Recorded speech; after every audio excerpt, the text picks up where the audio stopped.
एक बार की बात है। एक सुंदर जंगल में एक छोटी सी चिड़िया रहती थी। उसका नाम गुड़िया था। गुड़िया बहुत ही चंचल और हंसमुख थी। पूरे जंगल में उसकी मीठी आवाज की गूंज रहती थी। वह हर दिन नए नए पेड़ों पर बैठकर अपने गीत गाती और पूरे जंगल को खुश कर देती।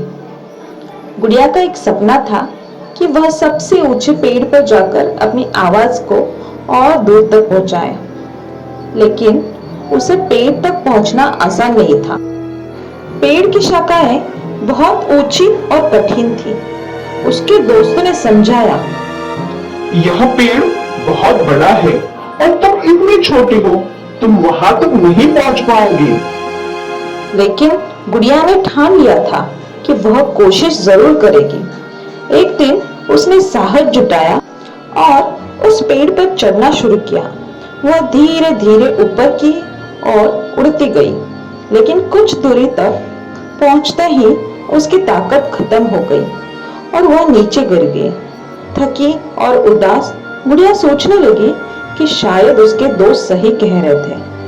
तभी एक बूढ़ा तोता उसके पास आया और बोला, गुड़िया, सपने देखना आसान है, लेकिन उन्हें पूरा करने के लिए मेहनत और धैर्य की जरूरत होती है। तुमने एक बार कोशिश की और असफल हो गई, इसका मतलब यह नहीं कि तुम कभी सफल नहीं हो सकती। तोते की बातों से प्रेरित होकर गुड़िया ने फिर से कोशिश शुरू की।